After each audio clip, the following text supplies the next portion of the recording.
대통령 선거를 40여일 앞두고 있는 가운데 한국교회도 대선 정책을 제안하는 자리를 마련했습니다. 관련 내용 잠시 후 전합니다. 런던 테러 이후 국제사회는 또 한 번 테러에 대한 경각심이 높아지고 있습니다. 사고 현장에는 희생자들과의 연대로 테러에 굴복하지 않는다는 의지를 보여주고 있는데요. 현재 상황은 어떤지 영국 현지 연결해 알아봅니다. 건강한 한국교회를 만나보는 교회 탐방 믿음의 행진. 오늘은 새터민들과 하나 되어 통일의 미래를 꿈꾸는 생명나래교회를 만나봅니다.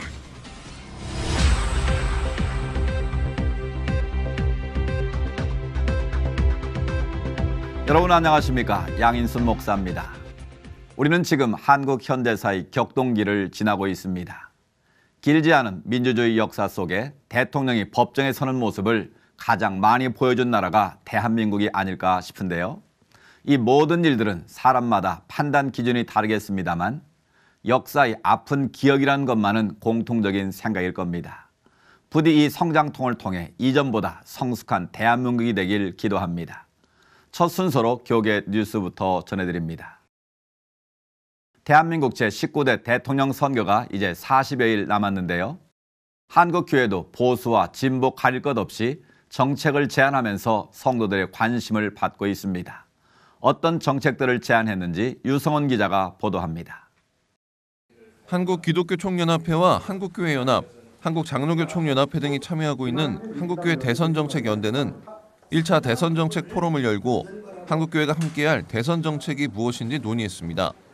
이날 포럼에서는 동성애 차별금지법 반대와 기독교가 한국사에 끼친 영향과 사실을 공정하게 서술할 것을 요청했습니다. 바른교육교수연합 대표 이용희 교수는 차별금지법이 제정되면 동성애를 죄라고 성경대로 가르치는 교회는 불법 집단이 된다고 주장했습니다. 서울신학대학교 박명수 교수는 정부가 한국교회와 협력해 기독교 역사문화박물관을 만들고 기존의 근대문화박물관에는 기독교를 통한 근대문화 유입에 대해 전시할 것을 요구했습니다. 동성애 차별금지법과 바른 역사 정립과 근대문화 보존에 관한 대선 후보자들의 입장은 대선을 앞둔 1천만 한국교회의 중요한 관심과 선택적 판단 기준이 될 수 있다고 본다. 한국기독교교회협의회는 국민주권 시대를 위한 19대 대선 정책을 제안했습니다. 교회협은 광장과 거리에서 뜨겁게 분출한 적폐청산과 국민주권을 실현하는 정부를 세워야 한다며 그 어느 선거보다 국민의 적극적인 참여가 필요하다고 강조했습니다. 교회협은 한국 사회의 진정한 복음화를 위해 노력해온 전통의 기초에 사회정의와 화해통일, 생태환경과 언론, 교육 등 8개 부문 42개의 정책 과제들을 제안했습니다. 이와 함께 유치원에서 대학까지 무상교육과 공공부문 비정규직 폐지 등 10대 핵심 과제를 제시했습니다. 교회협은 정책이 실행되기 위해 이번 대선에서 하늘의 뜻이 이 땅에서 이루어지기를 기도하는 그리스도인들의 참여와 헌신이 필요하다고 말했습니다. 한국교회가 이어온 독립운동과 민주화운동의 유구한 전통을 계승 발전시켜 정의롭고 평화로운 사회를 향한 한국교회의 책임을 다하는 귀한 기회가 되기를 소망한다. 각 당의 대통령 후보들이 한국교회가 제안한 다양한 정책을 얼마나 수용할지 이목이 집중되고 있는 가운데 한대연과 교회협은 각각 2차 포럼과 정책 홍보 활동에 나선다는 계획입니다. C채널 뉴스 유성훈입니다. 김정은의 극악무도한 기독교 탄압 정책에도 불구하고 북한 내 지하교인이 50만 명에 이른 것으로 추산되고 있습니다. 한국 정부와 교회, 국제사회의 적극적인 관심이 요구됩니다. 김효정 기자가 전합니다. 북한 인권단체인 북한정의연대가 최근 펴낸 북한의 종교 실상에 따르면 현재 북한 내 지하교인은 약 50만 명. 김정은 체제 이후 이들에 대한 탄압은 더욱 심화되고 있는 것으로 나타났습니다. 북한정의연대 정배드로 대표는 최근 들어 북한이 종교를 혁명의식을 마비시키는 아편으로 간주하고 지하교인들을 찾아내 공개 처형하거나 정치범 수용소에 수용하는 등 처벌이 더 엄격해졌다고 말했습니다. 국제사회의 비난을 우려해 죄목을 조국 반역죄 등으로 바꾸거나 아예 비밀리에 처형하는 경우도 많다고 전했습니다. 북한 공안기관원들이 직접 종교인으로 위장, 지하교인과 외국인 선교사, 지원단체 등을 색출하는 활동도 벌이고 있어 주의가 요구됩니다. 정 대표는 북한에서 여전히 대규모 집회나 설교는 불가능하며 개인 또는 2-3명 정도의 소규모 인원이 성경책을 읽고 기도하거나 찬송하는 수준에 머물러 있다고 전했습니다. 통제되고 갇혀있는 북한의 관리소와 수용소 내에서도 마음으로 하나님을 믿고 예수를 영접한 분들이 뜨겁게 오늘도 살아서 기도하고 있고 지구상 유일하게 남아있는 저 2,300만 우리 성도들, 주민들을 위해서 기도가 많이 필요한 때라고 봅니다. 이어 북한의 종교 탄압 책임자인 김정은이 국제법정에서 단죄되도록 지속적으로 호소해야 한다며 정부와 국제사회는 종교 박해 실태를 상시 모니터링하고 자료를 보존, 공유하는 동시에 박해받는 이들을 위해 적극적으로 나서야 한다고 말했습니다. C채널 뉴스 김효정입니다. 이어서 그 밖의 교계 소식 전해드립니다. 세계 한국인 기독교 총연합회가 오는 29일부터 매월 마지막 주 수요일 3일 저녁 예배와 기도회를 개최합니다. 세기총은 분단된 남북한이 하나 될 때까지 통일을 위한 기도운동 등을 펼쳐나갈 것이라고 밝혔습니다. 사랑의 교회가 에티오피아 성서공회에 암하라어로 제작된 성경 19,600권을 기증했습니다. 사랑의 교회 오정현 목사는 기증된 성경을 통해 아프리카 전역에 복음이 확장되기를 기대한다고 전했습니다. 한국기독교 성령역사연구원이 한국기독교 성령 100년 인물사 발간을 기념해 세미나를 개최했습니다. 이번 세미나에서는 성령과 함께한 197명의 사역자의 삶에 대한 강연도 함께 진행됐습니다. 여의도 순복음교회가 다음 달 5일 보성 재래시장에서 제12회 안산 희망나눔 프로젝트를 진행합니다. 이영훈 담임 목사는 지난 3년간 진행된 프로젝트를 통해 세월호 사고로 침체된 안산 주민들에게 그리스도의 위로와 사랑이 전해지길 바란다고 말했습니다. 이번에는 나라 밖 소식입니다. 트럼프 대통령은 무장 이슬람 단체의 테러로부터 미국을 보호하기 위해 난민 유입을 계속 제한하려는 움직임입니다. 그러나 그 때문에 기독교 난민들까지도 어려움에 처해 있다고 하는데요. 미국 입국 승인을 기다리는 난민들, 말레이시아에서 전해온 소식입니다. Tin, her husband, and 5 children have spent years clearing all the refugee hurdles to come to the U.S. Blood test interviews, fingerprints, and background checks. While these Christians wait in this refugee center in Malaysia hoping for the U.S. Embassy to call, Tin reads her most prized possession, her Bible. She and her family dream of living in America, but the odds of that happening now seem slim. America is really our fatherland in terms of religion. They sent their missionaries to our country and taught us to be Christians, and now we had to escape. All we want is to be safe. For us, going to America is like children going to their parents, and it is a safe place for us. President Trump's travel ban would mean 60,000 less refugee visas. And one of the groups most impacted by the ban are Myanmar Christians who have fled persecution in their Buddhist homeland. Myanmar is not safe for us. They killed people, sent people to jail because of their religion. They ban our prayer. The military would come in our houses to stop the prayer services. Myanmar is unsafe, and we cannot go back. So Tin and her family keep studying English, hoping that their prayer to live in America will be answered. Dale Hurd, CBN News. 다음 소식입니다. 유럽의 테러 공격이 다시 재개되는 것인가? 영국의 런던 한복판에서 일어난 테러는 다시금 국제사회를 긴장하게 했는데요. 현재 상황 알아보겠습니다. 백승준 선교사님 전화 연결됐습니다. 안녕하십니까, 선교사님? 네, 백승준입니다. 이미 보도가 된 것처럼 테러 장소에 대한 상황은 정리됐지만 그 여파는 아직도 여전한 것 같은데 어떻습니까? 이번 테러로 인해 경찰 1명과 마수드 등 총 5명이 목숨을 잃었고요. 한국인 5명을 포함해서 50여 명이 다쳤습니다. 사상자 50여 명은 총 11개국의 국민으로 이에 대해 영국 외무부 장관은 이번 테러를 세계를 향한 테러라고 규정하였습니다.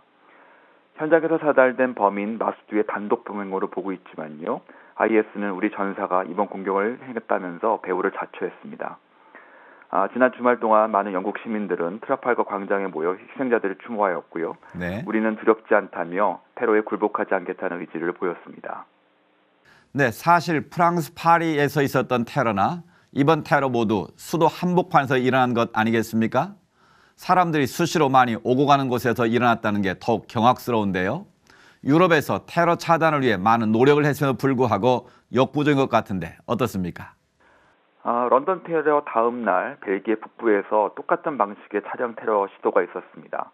쇼핑객의 많은 거리에서 차량이 질주하는 사건이 발생한 것입니다. 다행히도 행인들이 긴급히 대피해서 사상자는 없었지만 유럽의 테러 공포는 계속되고 있습니다. 현재 벌어지고 있는 테러들이 정부기관이나 상징적인 기관을 대상으로 하는 것이 아니라 불특정 다수의 민간인을 대상으로 이루어지는 소프트 타겟 테러들인데요. 이런 테러들은 유명 관광지나 사람들이 많이 모이는 쇼핑몰, 공항, 기차역 등에서 불시 일어나고 있는 것이기 때문에 미리 방지하는 것은 거의 불가능에 가깝다고 할 수 있습니다. 그렇군요. 파리 테러 이후 프랑스도 학교에서 대테러 훈련을 한다거나 여러 가지 방지책을 내놓기도 했었는데요. 영국 상황은 어떻습니까? 아직까지 영국 안에서는 구체적인 방지책은 마련되지 않고 있는 것으로 보입니다. 다만 이번 테러가 인터넷 등의 매체를 통해 극단적인 선동자들에 의해 영향을 받아 저질러진 것으로 파악한 영국 정부는 구글, 트위터, 페이스북 등과 기타 작은 소셜미디어에 올라와 있는 테러를 자극하는 징후 동영상을 신속하게 삭제할 수 있는 법안을 시행할 것을 시사하였습니다. 앞으로 영국과 유럽 안에서 일어날 반응 중 가장 걱정이 되는 것은 각국의 이민 정책, 특히 중동에서 유입되는 난민들을 반대하며 이미 정착해 있는 무슬림들에 대한 반감도 확대되어 나갈 것이라는 것입니다. 사실 이번 테러가 영국에서 태어난 자국민에 의해서 발생한 것임에도 불구하고 말입니다. 유럽 내에서 무분별한 테러가 더 이상 발생하지 않도록 기도해 주시기 바랍니다. 무엇보다도 분열과 증오, 불안과 보복을 조장해 나가는 어둠의 세력들이 유럽 내에 창궐하지 못하도록 기도해 주시기 바랍니다. 더불어 이번 일로 큰 슬픔을 당한 희생자들과 가족들이 하늘로부터 오는 위로와 회복을 경험할 수 있도록 기도 부탁드립니다. 테러의 안전지대는 사실상 없어졌습니다. 분열과 증오가 무분별하게 양산되지 않도록 화해와 평화의 손길이 그 어느 때보다 필요한 때입니다. 이를 위해 더욱 힘써 기도하겠습니다. 선교사님 오늘 말씀 감사합니다. 예, 감사합니다.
매주 이 시간 한국교회를 세워가는 건강한 교회를 만나봅니다. 교회 탐방 믿음의 행진, 오늘 이 시간에는 생명날의 교회 하광민 목사님 모시고 말씀 나눠보겠습니다. 목사님 나와주셔서 감사합니다. 반갑습니다. 반갑습니다. 생명날의 교회, 이름부터가 좀 독특한데요. 목사님 교회는 이 복음과 생명이 넘쳐나는 교회로 소문나 있는데요. 먼저 간단하게 교회 소개부터 좀 해주시죠.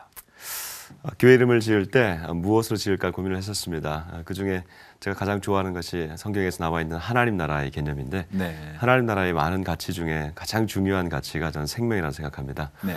그래서 생명을 가지고 생명으로 품고 그리고 생명으로 비상하자 해서 생명나라의 교회라고 지었습니다. 특별히 저희 교회는 남북이 함께 모여서 예배하는 공동체입니다. 그래서 통일시대를 함께 준비하면서 복음으로 그리고 생명을 품고 그렇게 이제 같이 가자 하는 그런 의미에서 교회를 시작했습니다. 그렇군요. 목회함에 있어 가장 중요한 것은 목회 방향, 비전일 텐데요. 이미 세터민들과 함께 예배를 드리고 있다는 점에서 목회 방향이 분명한 것 같은데 어떻습니까? 그렇습니다. 탈북민들이 한국 땅에 들어온 지가 지금 한 이제 20여 년 되어 가고 있습니다. 근데 탈북민들이 들어오기 전까지는 저희 남한교회, 우리 한국교회는 우리 한국 교회 중도로 통일을 하면 한국 교회가 교회를 세운다 그런 생각을 했었는데 탈북민들이 들어오면서 탈북민들이 한국에 적응하지 못하는 것을 보면서 3만 명의 탈북민들이 적응하지 못하는데 어떻게 2,400만을 품고 그들을 위한 교회를 세울 수 있을까, 남한교회가. 그래서 우리가 함께 가는 것을 지금부터 연습해야 된다. 저희는 이제 통일 영성 공동체, 통일을 준비하지만 통일을 연습하고 함께 살아가는 복음이 하나 되게 한다는 것을 경험하는 그런 공동체를 좀 준비하고 있습니다. 네, 네. 특별히 목사님께서 많은 사역들 가운데 이 통일 목회, 이 통일을 준비하는 그런 목회를 하시게 된 계기가 있습니까? 제가 북한 사역 한 20여 년 정도 해왔습니다. 그렇군요. 네, 나이가 젊은데 20년 정도 하나님께서 부르셔서 이제 소명을 가지고 이 사역을 해오고 있는데 결국 목회자로서 이 사역을 하면서 초점은 교회로 귀결되더라고요. 교회만이 이것을 담아낼 수 있고 교회만이 이것을 풀어갈 수 있는 능력의 공동체인데 결국 그렇다면 목회가 이것을 함께 풀어내는 어떤 키가 되지 않겠나 그런 생각을 하게 되었습니다. 그래서 요즘 다양한 목회 형태가 있는데 제자훈련 목회도 있고 그다음에 성령 목회도 있고 그러나 통일시대의 목회는 통일 목회가 되어야 되지 않겠나. 지금은 특수 목회인 것 같지만 결국은 한 2,400만과 남한의 5천만이 모이면 이건 당연히 보편 목회가 되는 거죠. 그렇다면 지금은 통일 목회라고 하는 거지만 나중에는 일반적인 목회로 나아갈 수 있는 어떤 징검다리 목회를 지금 준비하고 있습니다. 네, 목사님 통일 목회에 대해서 관심을 가지신 그 계기를 말씀해 주셨는데요. 저희가 좀 궁금한 것은 그 세터민들이 어떻게 생명나라의 교회와 연결되는지 그 연결점은 무엇인지 좀 궁금하거든요. 네, 아마 많이 궁금하실 것 같아요. 제가 한 20년 이상 이 사역을 하다 보니까 자연스럽게 한국에서는 탈북민들과 연결되었고요. 그리고 저희 교회는 이제 남과 북이 같이 있다 보니까 북한 분들이 스스로 전도를 합니다. 예, 그래서 사실 우리가 앞으로 북한 교회를 세울 때 자립, 자전, 자치를 얘기할 때 자전이 가능하다는 겁니다. 탈북민들이 자기의 공동체라고 생각을 하면 사람들이 아무런 대가가 없어도 데리고 나오더라고요. 그래서 자연스럽게 복음이 그들 안에서 연결되어지면서 남한 분들은 남한 분들이 데리고 오고 북한 분들은 북한 분들이 데리고 오게 되는, 그래서 자연스럽게 더 많이 이렇게 정착이 되는데 어떤 혜택보다는 진짜로 공동체를 찾아서 오게 되는 것을 제가 보게 됩니다. 그래서 이게 가능하구나. 이게 앞으로도 북한 땅에서 이게 가능하겠다라는 생각을 하게 됩니다. 네, 그렇군요.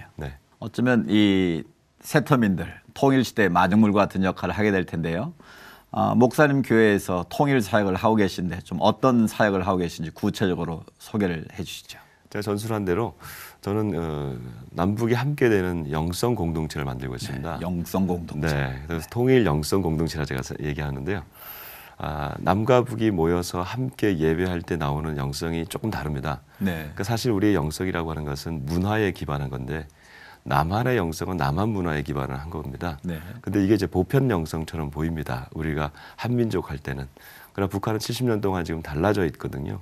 그래서 지금 달라진 70년간의 그 타문화권 영성을 지금 한 군데서 모여서 함께 지금 예배하면서 통일 영성 공동체로 가는 거죠. 그래서 남북이 함께 할 때의 영성 공동체를 만들어내는 것, 이것이 가장 중요하다 생각하겠습니다. 목사님 교회에서 하고 있는 통일 사역을 간략하게 말씀하셨는데 저희들은 좀 더 구체적으로 어떤 사역들을 진행하고 계신지 알고 싶거든요.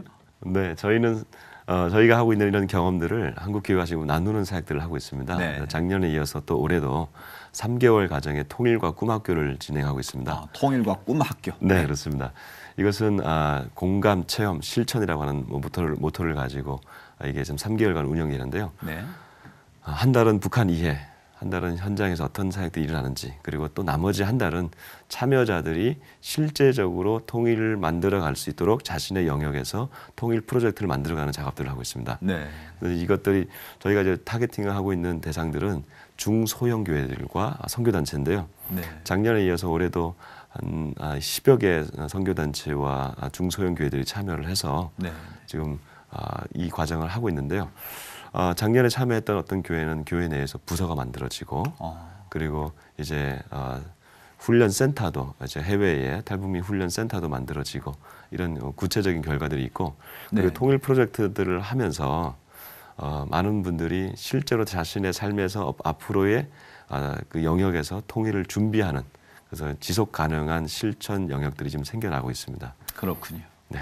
그럼 목사님 사역하시면서 이 새 터민들이 우리와 좀 특별히 다른 게 있다면 어떤 면이 좀 다릅니까? 우선 남과 북의 이 음성 자체가 좀 다릅니다. 그러니까 우리 톤 자체가 다르군요. 네, 톤이 다릅니다. 우리 남한은 미에서부터 시작합니다. 네. 그럼 북한은 약간 높여서 한 솔 정도부터 시작합니다. 그러니까 찬양을 같이 해도 이게 어우러지는 게 좀 있고요. 네. 같은 얘기를 해도 그렇고 언어도 또 많이 다르죠. 그래서 그런 것들을 복음 안에서 어떻게 우리가 하나 되게 하는가. 그래서 복음 언어들을 많이 만들어가고 네. 복음 찬양을 많이 이렇게 같이 불러가는 그런 형태를 하고 있습니다. 네. 통일 영성 공동체뿐만 아니라 이 새터민들을 지속적으로 지원하기 위해서 생명그루라는 NGO를 단체 설립 계획도 있으시다고요? 아니 이미 설립을 했습니다. 돼 있습니다. 네. 네. 저희가 이제 함께 교회를 하다 보니까 이게 남과 북이 함께 가는 교회입니다. 그러니까 여기서 탈북민들 내지는 남한 사람들 두드러질 필요는 없거든요. 근데 이제 교회에서 결국은 어려운 분들이 우리 북에서 오신 분들이잖아요. 네. 이분들을 좀 돕기 위해서 교회는 영성 공동체로 가고 그리고 이들을 돕기 위한 NGO는 따로 만들어서 교회는 영성 공동체, 이들을 위한 실질적인 도움은 이런 NGO를 통해서 저희가 하고 있는데 탈북 대학생들 장학 지원이라든지 아니면 이들의 이제 취업과 창업을 지원하는 일이라든지 여러 가지 일들을 하고 있습니다. 특별히 이 새터민들에 대해서 한국 교회가 좀 더 관심을 가졌으면 좋겠다라는 부분이 있다면 뭐가 있을까요? 탈북민들의 이 땅에서의 정착, 네. 이 땅의 정착을 우리가 한국 교회에서 많이 더 지원해야 될 것 같고요. 물론 정부가 해야 되겠지만 그러나 이 탈북민들이 들어오는 모든 루트가 거의 많은 루트가 이 복음 루트입니다. 그래서 중국과 이 동남아를 통해서 루트를 통해서 복음을 통해서 들어오는데 교회에 많이 의지하고 있습니다. 그래서 교회에 대한 기대가 많기 때문에 교회를 통해서 이런 정착 지원들이 일어났으면 좋겠고 그것과 함께 신앙 양육에 있어서 우리 많은 교회들이 좀 관심을 기울였으면 좋겠습니다. 예, 통일 시대를 준비하는 통일 목회, 한국 교회가 같이 품어야 될 중요한 사역의 분야인 것 같은데요. 앞으로 목사님의 목회 계획과 비전을 좀 함께 나눠주시죠. 우선 탈북민들이 함께 있기 때문에 이 영성 공동체를 함께 잘 이루어서 저희가 북녘에 교회를 세우는 거죠. 결국 이제 북녘으로 교회를 세울 때 우리가 그동안 한국 교회는 북한에다가 그냥 올라가서 교회를 짓겠다. 그리고 돈을 모으고 그다음에 우리가 준비되면 된다라고 생각했지만 사실은 탈북민들이 지금 3만 명이 와 있습니다. 근데 이들이 사실은 굉장히 중요한 돌아갈 수 있는 거점이 된다 생각합니다. 이들의 거점에 교회를 세우면 되거든요. 예를 들면 저희 교회는 17군데에서 오신 고향들이 있습니다. 그러니까 17교회가 이미 준비가 되고 있는 거죠. 거점이 이미 마련되어 있군요. 예. 그러니까 함께 남과 북이 함께 갈 수 있도록 지금부터 이사 공동체를 만드는 겁니다. 미리미리 준비를 하고 계시는군요. 그렇습니다. 예, 미래를 바라보며 나아가는 목사님 비전과 또 기도 제목 위에 저희도 함께 기도하겠습니다. 목사님 오늘 나와주셔서 감사합니다. 네, 감사합니다.